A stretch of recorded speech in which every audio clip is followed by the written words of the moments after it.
Welcome back to the Crash Course Podcast. That's B. Scott. I'm Craig Crash Collins, and we are going to talk some Indy 500 today on the podcast. The field is set for the 108th running of the Indianapolis 500, and we're going to get into the weeds of the whole race, the greatest spectacle in racing. We're going to kind of tie a quick bow on qualifying weekend, talked about what stood out to us the most, then one of my favorite times of the year, which is when we go through the entire grid row by row, and we pick a winner from each row. So who do we think is going to win from row 11? You're going to find out here shortly, although row 11 was pretty easy to pick this year. And then we're going to obviously make our predictions for the 108th running of the Indianapolis 500. We're going to tell you who is going to drink the milk on Sunday. B. Scott, how are you consuming the race this year? Are you going? I'm going to the race. You are I going? am going to the Nice. race. This is my first Memorial Day weekend in several years that I have not had to work the day after the race, the day of the race, or the day before the race. Because typically, as you can see from my shirt here, the Men's College World Series selection show is Memorial Day, and announcements of who the hosts for regionals are put out on Sunday, which is race day, and conference championships are happening. So usually very, very busy, and sometimes work if I'm at the race in the past, working on my phone while I'm at the race. So this year I don't have to do that. I plan on getting there almost when the cannon shoots off. For those of you that don't know when that is 6 a.m. Just a tip: if you are parking inside the speedway, get there early, because the Department of Homeland Security stops all cars in certain areas and does like bomb checks on cars. I forget about this every year, and I always get caught up in the traffic for it. So I'm going to get there early, get that done with, tailgate, have fun, grab one of the best breakfast burritos that's out there at the Indianapolis Motor Speedway. Gotta get breakfast, watch the sunrise over the pagoda. It's a great time. Yeah, I mean, look, first of all, I'll have to hit you up for that burrito at some point, because I've never had the one there. So it's in the concession stand at the track, or like surrounding you area. Can get it so there is there's a small concession stand next to the museum. I park in the museum lot for wheelchair parking, and then they have it there. They also have really good biscuits and gravy. And then there's also another concession stand that's in Pagoda Plaza. That's like this huge main concession stand. I'm sure you know where it's at, over by the garages. That also serves it there, and the biscuits and gravy. So you can't go wrong with really any of the breakfast there. And it's just a very well kept secret, because nobody goes and has breakfast. But if you get there early enough and you go, you can be one of the first people. Oh, the breakfast burrito is one of the best I've had. That's something to keep on the old mind for me, because I'm camping for the first time. I'll come find you. Yeah, I was gonna say lot two. If you guys are listening to this podcast, you're gonna be at the race. Lot 2, hit me up. I don't know if I'll be wearing this hat because I don't want to lose it. But because my sister was like, who's camped before, I was like, hey, do you have any tips? She was like, no tips, only survival. I was like, but like also, do you have tips though? I've done the Coke line, right. And I'll tell you what, that is Hunger Games right 2.0. So I was like, she's like, don't take anything you don't want to lose. And I was like, well, I mean, I was like, I don't really want to wear any of my other hats that I don't care about losing. Like I have like a Detroit Tigers hat, or like a San Francisco Giants hat that I wore to Kings Island, because I was like, if I lose a hat on a ride, I don't care about that hat. But I was like I really like this hat though. So we'll see. We'll see if what you do, you pack the hat, keep it in your car, keep it nice and safe, and then when you go into the race, yeah, that's a good idea. Put the hat you like on. Otherwise, wear your Giants hat when you're just out camping, and if it gets lost, whatever. It's the good hat. Wear nice and safe. There's your tip. That's a good call. But yeah, lot 2, hit me up if you guys are out there. Yeah, it's gonna be a great time. I'm excited to camp for the first time, and then we'll be museum lot. If you want to hit me up, I'll be in the museum lot for sure. In the short shoot between 1 and 2. So yeah, I'm really excited. Last year was the first time I'd gone since COVID, so I was and I'm really excited for this year because there's a lot of great storylines. There's a lot of great things going on this year. And we'll go ahead and get into our conversation about it here. It all got going this past weekend. As we look back at qualifying, day one, Will Power was fastest at 233.758 miles per hour. Scott McLaughlin and Joseph Newgarden joined him on the front row. Making up the rest of the Fast 12 was Alexander Rossi, Kyle Kirkwood, Kyle Larson, Felix Rosenquist, Santino Ferrucci, Takuma Sato, Pato Award, Renus VK, and Ryan Hunter-Ray. VK overcame a crash earlier in qualifications to make it in on Sunday, so that was a nice story. The last chance qualifying was made up of Catherine Legg, Marcus Ericsson, Graham Rahal, and Nolan Siegel. So that gets us to day two of qualifying. And qualifying in general was kind of weird, with them like calling off certain drivers and that kind of thing. But day two and the last chance qualifying was, I think, kind of the weirdest situation. We'll get to that here in a second. But day two starts off with the Fast 12. You got Scotty Mack as the fastest at 233.492. Will Power, Joseph Newgarden, Santino Ferrucci, Kyle Larson, and Alexander Rossi advance to the Fast 6. Then you've got last chance qualifying, where Marcus Ericsson mistakes the white flag for the checkered flag, setting his average at 220. Then the weird part was, like, once everybody had qualified, like, I understand you don't want to go out again for exactly what ended up happening to Nolan Siegel at the end, but, like, at the same time, like, like, nothing happened for like 40 minutes except for Marcus Ericsson going out and running his car to try to cool it down, which I've never seen a car do a fake qualifying attempt to cool their engine down. I don't know. Yeah. I didn't see that. Yeah, it was. Yeah. While y'all were watching Game 7, I was watching qualifying. But yeah, no, it was really odd because my girlfriend and I were like, why is he just kind of, and the fact is they didn't wave him off either. So I was like, why he's going literally 160. I was like, will Peacock show his average? Cause I'm just curious at what it is. I want to know what his average is right now. I know they did the day before when like Renus VK came out and kind of shook down his car after they rebuilt it. They were showing his averages then, so yeah. I'm sure they did. Yeah. He does end up running again. He bumps Nolan Siegel, which is why I was like, I don't know why no one else ran again, just to preemptively see if you could go faster. Just because, like, especially Nolan Siegel, who you have to know that Marcus Ericsson's going to be faster, at least in his first run. So why not just play a little defense and go out and run again just to see if you can be faster? Which Siegel ends up going out at the buzzer. He ends up crashing, so that eliminates him from the Indianapolis 500. So again, that would be the answer why you wouldn't do that. But again, it doesn't happen often enough to, I think, be a reason why you wouldn't want to go out again. Catherine Legg was the fastest at 230.092 miles per hour. And then we had the Fast 6. Scott McLaughlin isn't just the fastest. You forgot one of the other crazy parts of the last chance qualifiers. Graham Rahal ran out there with a loose lug nut.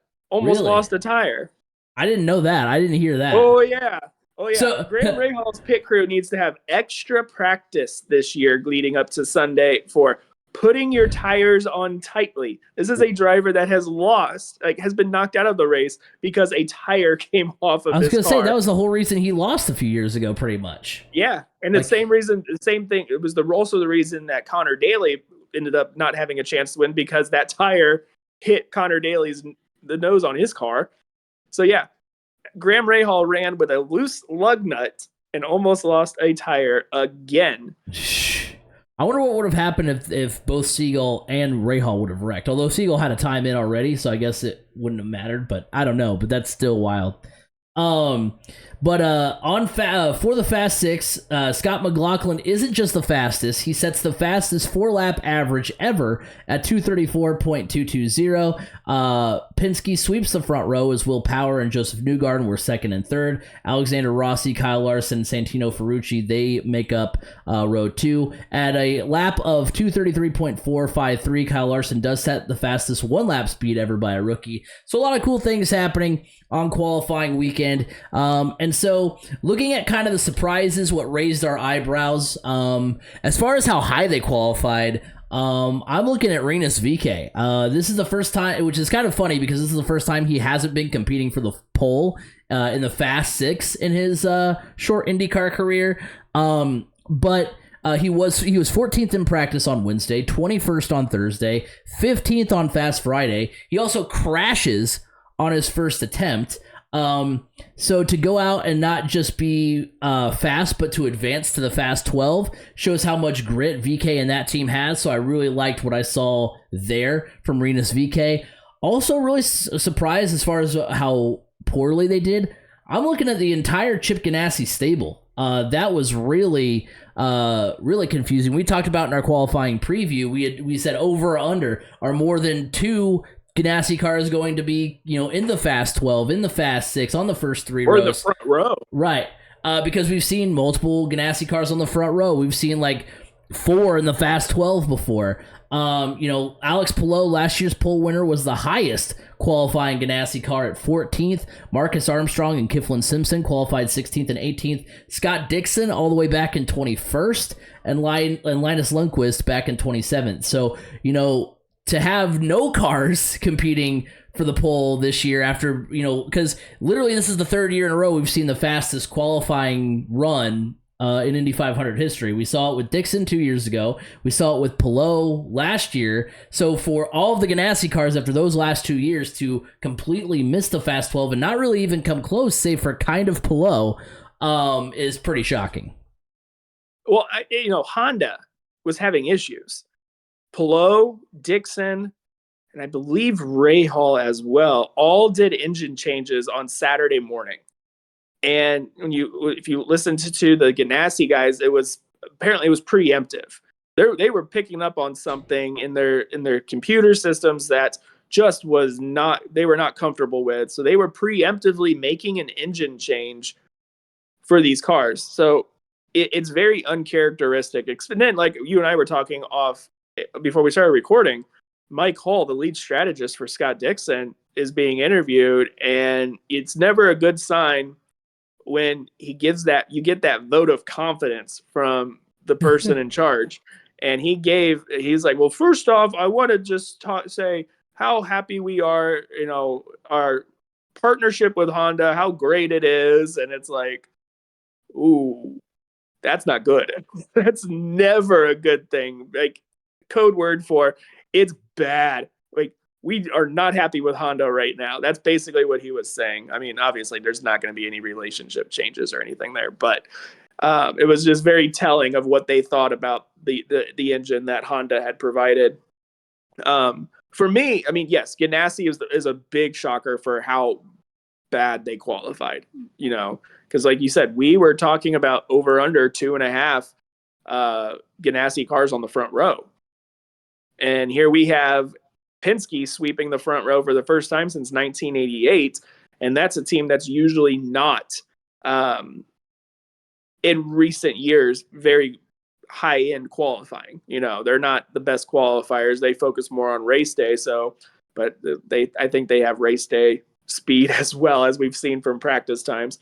But for me, the biggest surprise for how well they qualified has got to be, if you look at last year's, you wouldn't think this, but based off of what my hot take was for qualifying weekend, Santino Ferrucci making it to the Fast Six, qualifying 6th. I mean, this is a guy that he was down there on the bubble in practices, and at least on the Tuesday or Wednesday leading up to qualifying. Remember when we made our picks last week and this hot take, it was Wednesday.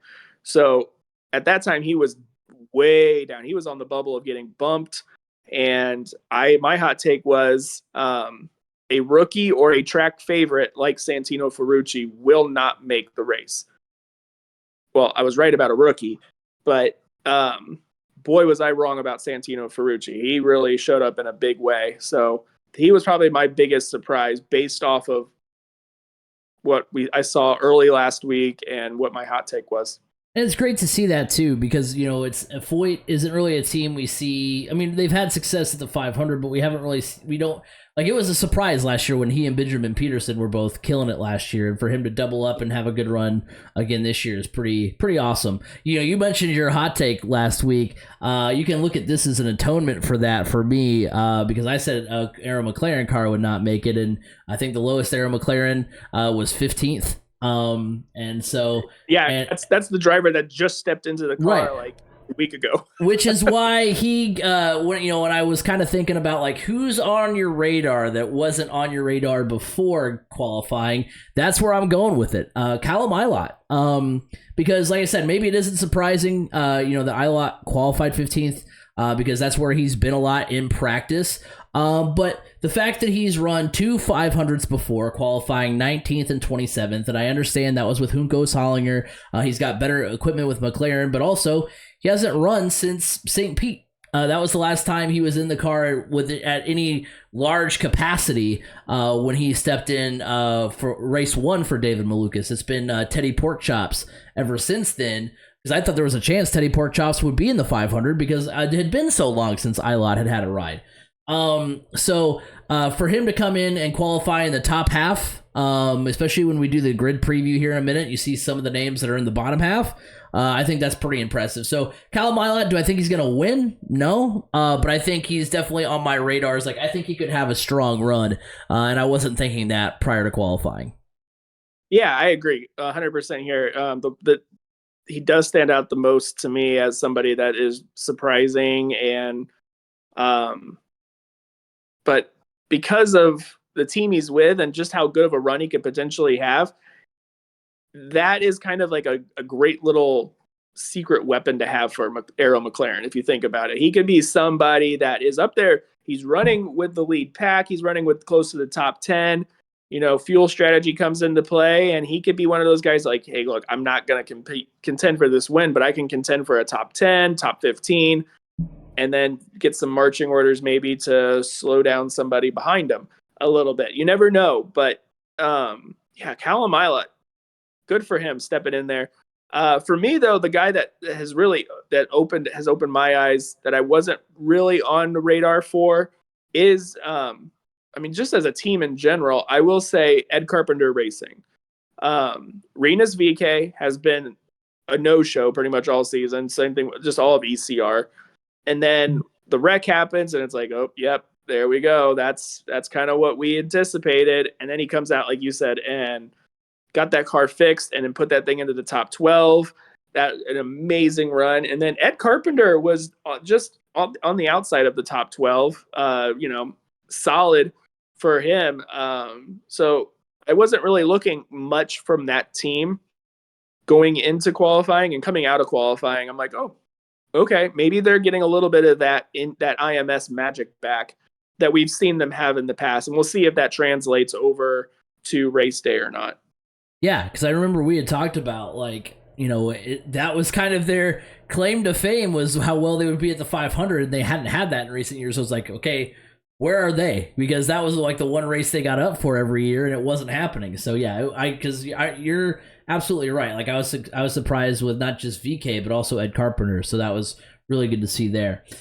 So before we move on to our starting grid preview and Indy 500 preview, I wanted to hand out, we've done this kind of before where we've done like a standout performer. I thought it'd be fun to do, to name an MVQ, most valuable qualifier, from this past weekend.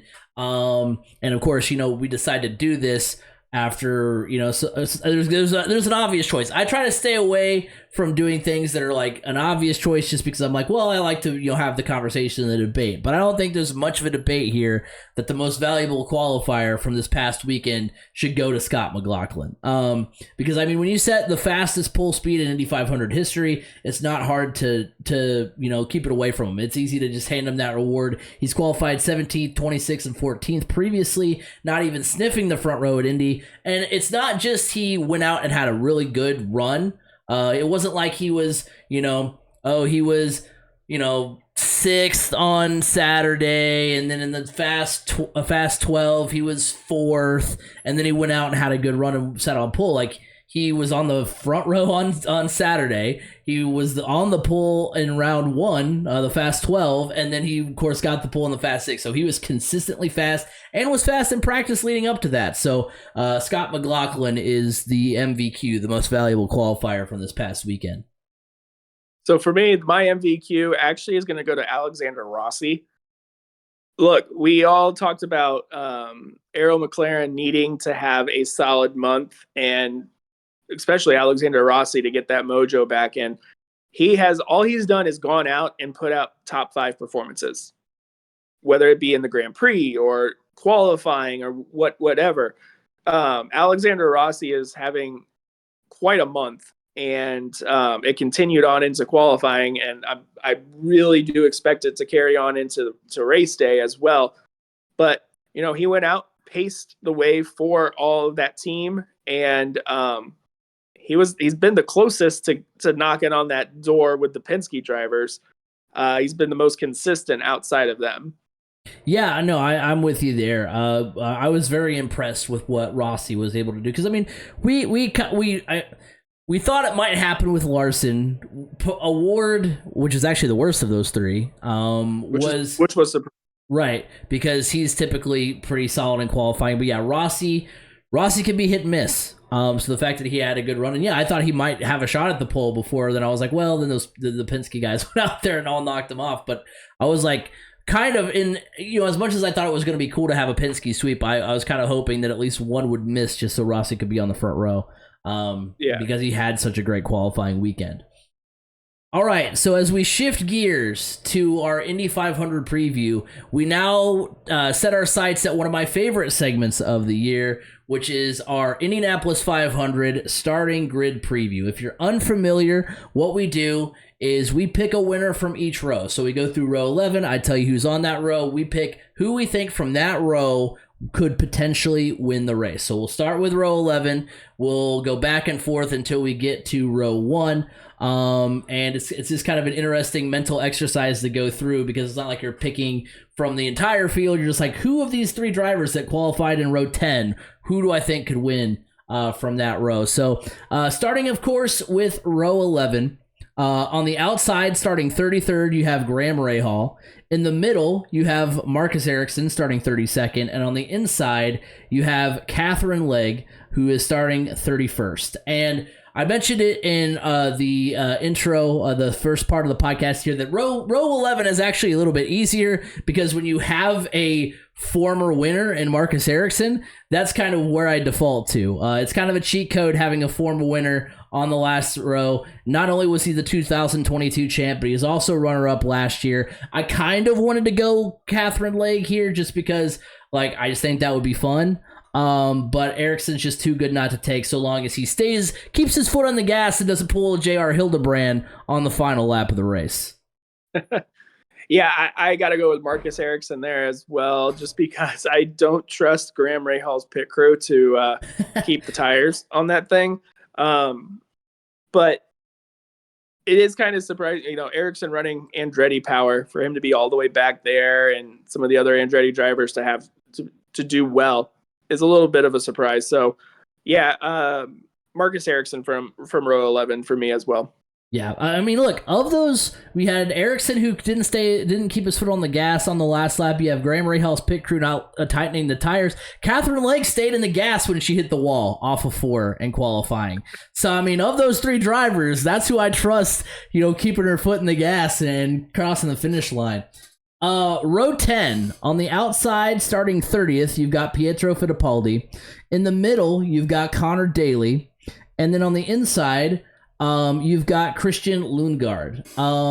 And I'm going with Connor Daly here. He's the only driver on this row with a top 10 at the Indy 500. He's got 3 of them, 2 of those coming in the last couple of years. And also, as a Jeff Gordon fan, I would be doing an incredibly huge disservice if I did not go with the guy who's going to be rocking Jeff Gordon-themed gloves, Jeff Gordon-themed shoes. He also paid homage to the colleges around Ball State with his helmet. He had all the logos on his helmet at one point during the month of May. So I called him on Twitter the drippiest driver in the paddock for IndyCar. He's just had the drip this May, and he's had the drip in the past as well. But yeah, I'm going with Connor Daly as my favorite out of row 10. Yeah, give me Connor Daly here as well. I really hope Dryan and Reinbold has something better for race day than they did for qualifying. Connor he's a really good race car driver. It's just unfortunate that he's just not in a little bit better equipment this year. I was really when I saw the Jeff Gordon themed.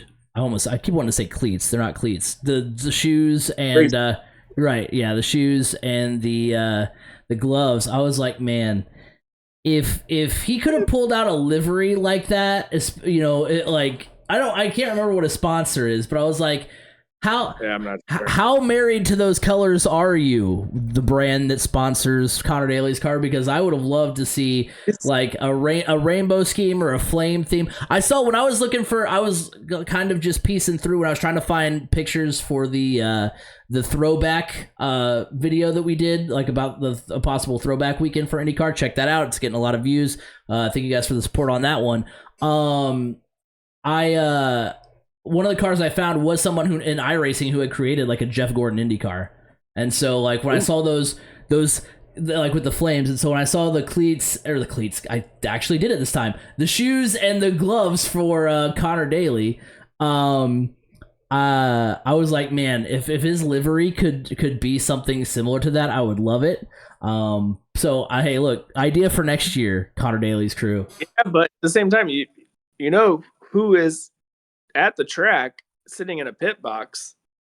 Jeff Gordon, right, with Arrow McLaren. So I suppose, but like something. Look, if Ross Chastain can drive a UPS car with no affiliation to Robert Yates Racing, and I mean I don't think Robert Yates Racing exists in any capacity anymore, but like if you can mix it up a little bit. So yeah, no, I was just like, man, if that livery could exist, I would love it.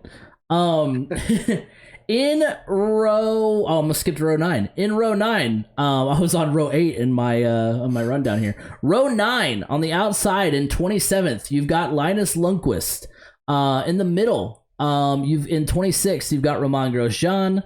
And on the inside, you've got Tom Blomqvist. And I actually went Tom Blomqvist here because there's way too much crashing on this row for me. You've got Lundqvist, who crashed in practice. You've got Grosjean, who has crashed out of both Indy 500s he's been in. Because I wanted to go Grosjean here. Because I just can't quit that guy. I want him to win a race so bad. And he just, whether it be... You're a fan of Fat John. I'm a Fat John fan. As Fat Craig, I love Fat John, you know? And I just want him to do well. And he just can't seem to get his luck to turn. But yeah, no, I went Tom Blomqvist here just because he's the only driver on this list that does not put it in the fence in some capacity at the Indianapolis Motor Speedway, unless there's a IMSA race that I'm not aware of that he crashed. But so yeah, I'm going Tom Blomqvist here. Yeah, I'm going Tom Blomqvist here because Roman Grosjean has, he's won Formula. He's been there at the top in Formula One and everything. Tom Blomqvist has won big time races in his career, most notably the Rolex Daytona 24 Hour. So he knows he can do long distances. He can. I mean, he is one of the better race car drivers. So I think out of that row, it's definitely him that has a shot.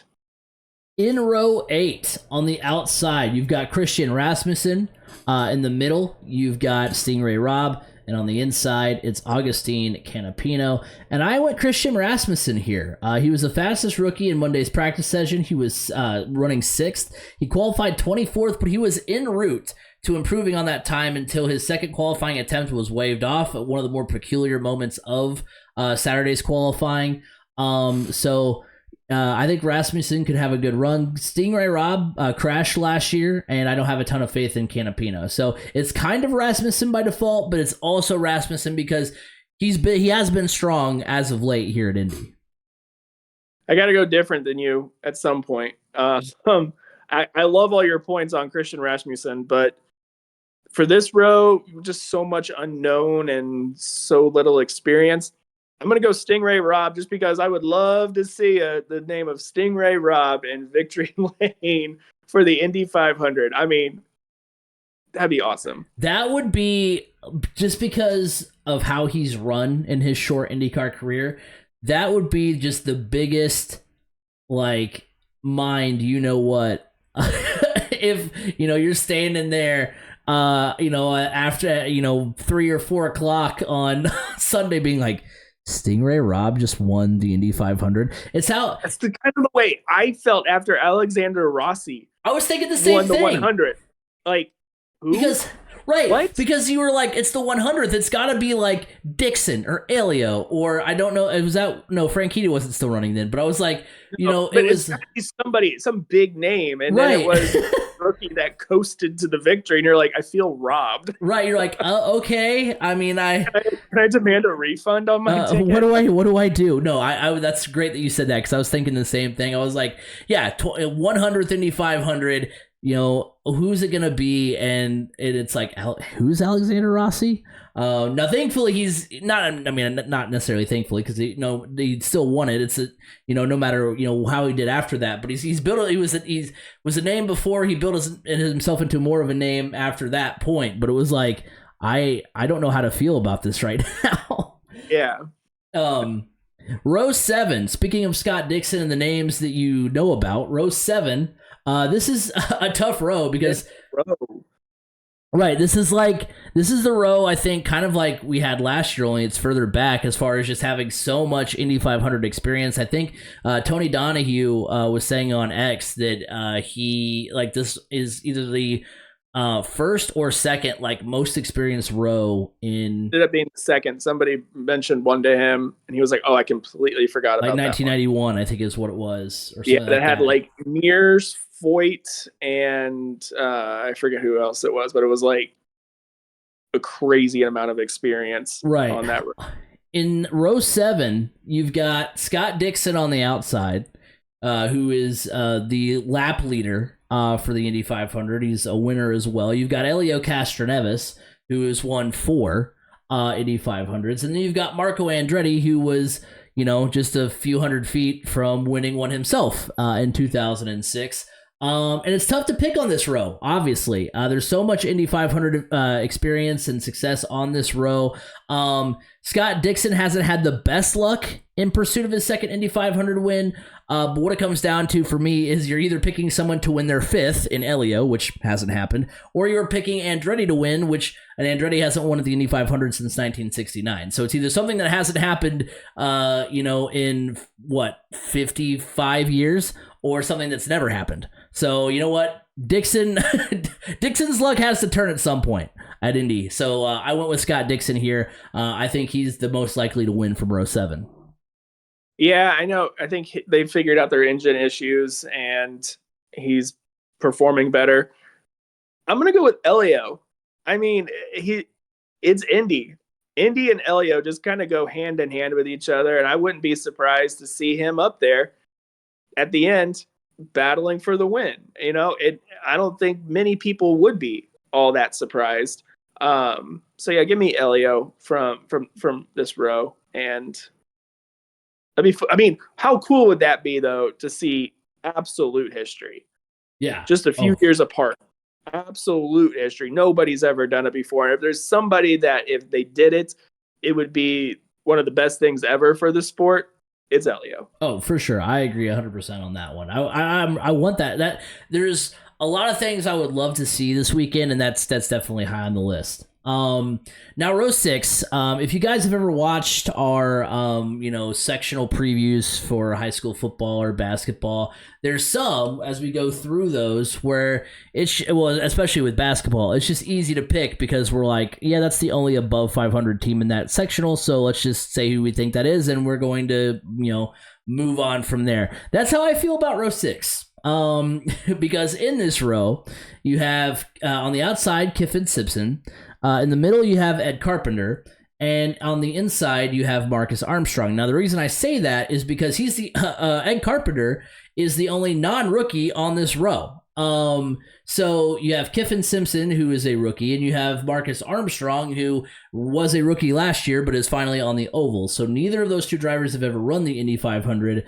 So that's why I'm going Ed Carpenter here. Also, Ed Carpenter starts 17th, and that's where Joseph Newgarden started last year. So that's something to kind of keep of note. But and as we've talked about, Ed Carpenter Racing has had a pretty solid May so far. So Ed Carpenter is my pick from row 6. Yeah, give me Ed Carpenter here too. I wouldn't be shocked if Marcus Armstrong was up there, but give me the experience of Ed Carpenter. Let him get a good run, and maybe he'll drive it off into the sunset. Row 5. On the outside in 15th, we have Callum Ilott. In the middle, we've got Alex Palou in 14th, and on the inside in 13th, it's Colton Herta. And I had a tough time with this one. I went a couple different angles. Of course, I gave Callum Ilott some love earlier. You have Colton Herta, who was the points leader coming into May. So there's a couple different angles there, but I went Alex Palou. We've been looking at Palou and Herta because those are the two it came down to for me. Herta has run 5 Indy 500s and has only finished higher than he qualified twice. So he's underperformed more than he has overperformed. Palou has not come from this far back before in the Indy 500, but he's finished 2nd, 9th, and 4th. I know that was, like I said, I know he started higher in those circumstances, but he has done pretty solid for himself ever since coming to Ganassi as far as the Indy 500 is concerned. So I'm going Alex Palou from row 5. I'm going Colton Herta here. Herta has consistently been up near the top of the speed charts, except for qualifying.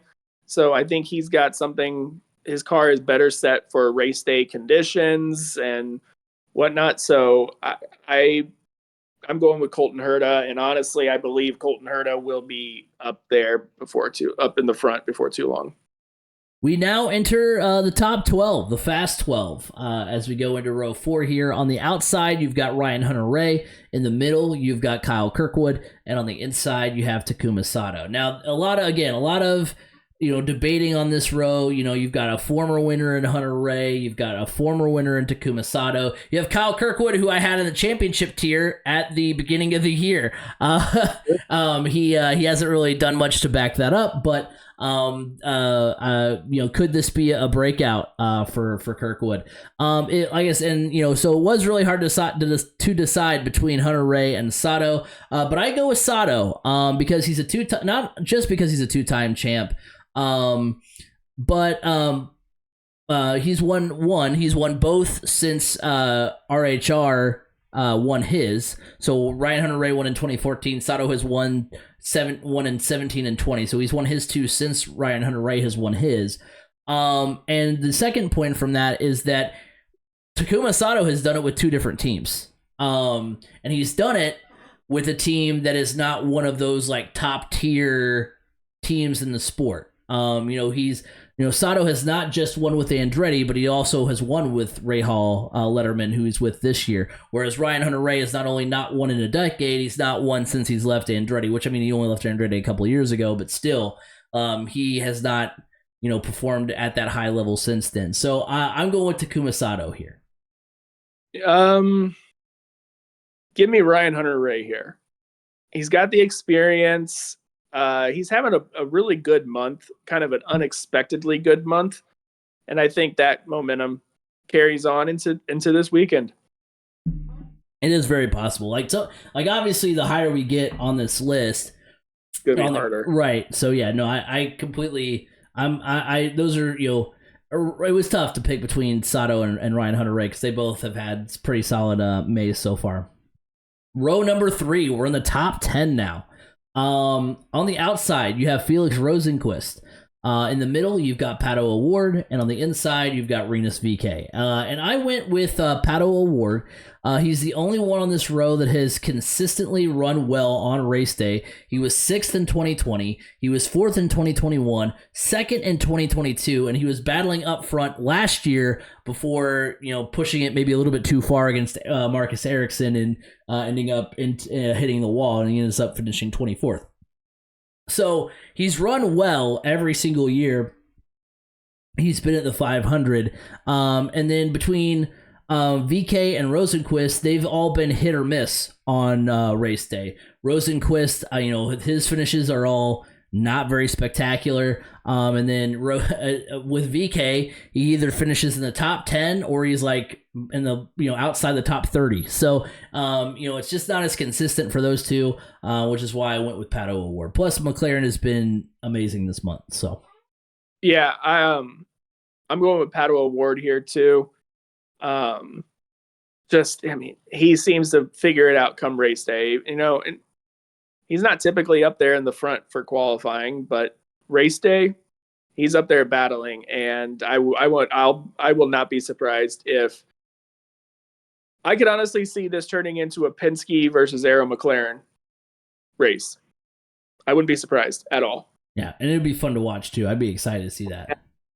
Yeah, me too. Row number 2 on the outside in 6th, you've got Santino Ferrucci. In the middle, you've got Kyle Larson. And on the inside, you've got Alexander Rossi. And you know me, B. Scott. Give me the story any day of the week. Give me Kyle Larson from this row. He's been fast this May. He was in the conversation for the pole. So it's not just, hey, you see a driver do the double, it's cool. You're like, okay. And, like Kurt Busch did it last time. He wasn't, Kurt Busch still qualified 12th, so it's not like he was in the back of the pack, but like, you don't see kind of the like excitement and buildup that we've seen with Kyle Larson. It's because Kyle Larson is in his prime. We've talked about it last year. Or last week. He's won a NASCAR Cup Series title. He's won the Coke 600. He's won the Rolex 24 at Daytona. He's won all kind of dirt track races. He wins pretty much every style of racing he dabbles in. And, talking about the story, I want to know what happens. I want to know what happens if he wins the race. Does he still fly to Charlotte and run the Coke 600? He has to. He has to. Right. Does he actual obligations as a points driver? Well, but also could he win both races? Because I think that's a possibility. Does he do they give him the glass of milk? And he's on the helicopter doing like a Zoom interview. Will NASCAR, especially, which this should be no question, but if he wins the race, NASCAR should hold up the 600 for at least they did at North Wilkesboro. Right. Now, granted, you could say it was an all-star race. And right, yeah, I was going to say. The rain made us push it back. Right. Well, and I saw people in the comment section too, that on some of those posts that were like, if it were any other driver, okay, yeah, you're right, because Kyle Larson, should have a little bit more, should have better treatment than Corey LaJoie. I'm sorry. I'm those aren't the same drivers. It's like if maybe this is different. Maybe this is too extreme of an example. But if Tom Brady was stuck in traffic on the way to the Super Bowl, would they not hold up the Super Bowl instead of Luke McCown couldn't make it to practice, so he's not gonna play Week 7 for the Browns. It's two different things. This is of course your stars are gonna get a little bit better treatment. I know no one wants to hear that, but it's true. And who puts butts in the seats? Who puts TV ratings up high? People were tuning in to see Kyle Larson. Those same people aren't clamoring about how unfair it is that no one cares that Joey Logano won the All-Star race because of the Ricky Stenhouse-Kyle Busch fight. So, sometimes things take a little bit more of a headline. And that's what kind of grabs the headlines the next day. But no, I saw those people in the comments if it were my driver, it's because your driver stinks. I'm sorry. It's yeah. I'm sorry that that Austin Cindric hasn't run well this year, but it wouldn't get that same kind of treatment. But it's Well, if Austin Cindric were running the double, maybe true, but it's such a big story that's putting so many eyes on auto racing. It's putting IndyCar fans watching NASCAR. It's putting NASCAR fans watching IndyCar. It's exactly what the sport needs. So yeah, if you push the start for your all-star race back back a little bit, who cares? well, and I saw somebody say like I saw an article, I can't remember who it was from, that was like there's a chance that like, they're like, yeah, I think like, Kyle Larson has captivated the racing world, and he was like, I wouldn't be surprised if like all 20 Formula One drivers are watching on Sunday. Oh yeah, Like it's a captivating story. So like, yeah, no, it's understand. Like I'm not saying the Coke 600 should be pushed back like 2 hours. But no, I'm just saying. Honestly, I think what happens if Kyle Larson wins, I think you see your victory circle celebrations, but I don't think you see the 3 hours of hat pictures and kissing the bricks and everything. I think you see a lot of that stuff that usually happens behind the scenes celebration wise get pushed to Monday. Yeah, for sure. Row 1, the final row to talk about. My pick. Oh, hold wait, up. Sorry, B. Scott. We got off on a tangent there. My bad. Go ahead. Sorry. I'm not going with Kyle Larson. I'm going with Alexander Rossi here. Just so because row 1. No, I'm kidding. I'm joking. former winner Alexander. I think Alexander Rossi is driving with a little bit of a chip on his shoulder because everybody's talking about his temporary teammate Kyle Larson. And Alexander Rossi is actually quoted to saying, if he wins, it could honestly be the worst possible thing for IndyCar drivers ever. Because, all of the talk will not be about IndyCar. It will be about Kyle Larson and the driver from NASCAR that came in and conquered the Indy 500.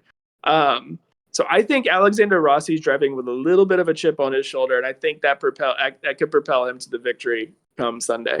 Yeah, I mean, and it was honestly, I thought about. But it's not going to stop me from pulling for Kyle Larson. No. No, I want to see Kyle Larson win as well. And yeah, no, like I think because I thought about Alexander Rossi too from this row. And I was like, I can't. I want to see Larson so bad. I was like, I can't not pick him. I'm like, I gotta go with him. Because that'll be such a. I don't know why the whole it's gonna be the worst thing for IndyCar is a thing. I don't think it will be. I see kind of the point, but I don't think it'll be taken that way. I think it would have been a worse had Fernando Alonso won the Indy 500 because of the uppity takes that people have of Formula One drivers over IndyCar drivers. Right. And it's like, well, it just proves that Formula One drivers are the best in the world. And, it's like, okay. Whereas I think if Kyle Larson wins the 500, it just cements that Kyle Larson's one of the best race car drivers in the world right now. Right. Row number 1. On the outside, you've got Joseph Newgarden, last year's winner. In the middle, you've got Will Power. And on the inside, you've got Scott McLaughlin. And I'm going Scotty Mack, more on him in a bit when we make our predictions. But like Dixon's row, process of elimination was alive and well with me on this one. Because we haven't seen a repeat winner in over 20 years, 2001, 2002 with Elio Castroneves. So Newgarden was out for me. And after winning in 2018 and finishing 5th in 2019, Will Power hasn't finished higher than 14th. And I don't know exactly where he was starting in those races. I know we've talked about Penske's struggles, but he hasn't really been in contention the last few years. So, plus, when you set the fastest pole speed in Indy 500 history, you get the nod from me, even if he hasn't finished higher than 14th himself. So, I'm going Scotty Mack from row 1. Yeah, I'm going with him too from row 1. Because who would not love to see the Yellow Submarine back in victory lane at the Indianapolis Motor Speedway? Right. Yeah. Crickets. I think that there's not anybody that could say, "Oh, I don't want to see that car there." So I'm going with that because honestly, this row is a toss-up. I mean, I shy a little bit more away from Will Power just because he is the qualifying king of IndyCar. So, I mean, yeah, he's won the 500 once. And Joseph Newgarden's been pretty consistent with his time, so it's hard to pick against him. But give me a first-time winner and pulling that yellow submarine back into victory lane. Yeah, I like that pick. I like that pick a lot. So that was our starting grid preview. I'm excited to see how those picks do come Sunday. But it's finally time to make our predictions for the 108th running of the Indianapolis 500. And we're going to predict the highest finishing rookie, a dark horse, and then, of course, who we think is going to be drinking the milk on Sunday. Highest finishing rookie. We talked about him already quite a bit. But Kyle Larson, I think, is going to be the highest finishing rookie. He was second fastest on Fast Friday. He was the highest qualifying rookie. He's a cheat code when it comes to rookies because he's a NASCAR champion. As about as seasoned as they come on ovals. He's Patrick Mahomes, as we mentioned. In a earlier segment this year, where we're like, who's the Patrick Mahomes of NASCAR? It's Kyle Larson. And yeah, it's like the year that Jimmy Johnson and Romain Grosjean were technically rookies. It's like, well, they're also seasoned drivers, so it's not like this is Marcus Armstrong making his first oval race. It's not someone coming to the track for the first time. It's guys who have been there before. I'm going Kyle Larson. No other rookie, save for maybe Christian Rasmussen, who was sixth in practice on Monday and was set to make a solid second run in qualifying. He's the only other one that I might have entertained, but I'm going Kyle Larson here. Yeah, I'm going Kyle Larson as well. That's the no-brainer out of all the picks. For sure. As far as the dark horse, I went a couple different ways on this one, but I wound up here with Rinus VeeKay because I was like, well, I didn't pick him on my row, but I did. I do think that he's a dark horse for the race. I'm really impressed with what he and his team did this past weekend. Rinus crashes early in the morning on Saturday on his first qualifying attempt. His team rebuilds his car in 3 hours, and not only does he qualify well, he puts it in the fast 12 inside of row 3. And that's the kind of resilience. Excuse me, that you need in the month of May. This is his fifth Indy 500. He started 4th, 3rd, and 2nd, and he's finished 20th, 8th, 33rd, and 10th. So he's due for a strong run. I think Rinus VeeKay will do pretty well on Sunday.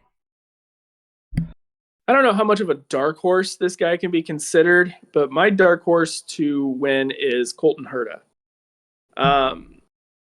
He's been up there at the top of the charts outside everywhere except qualifying and Fast Friday.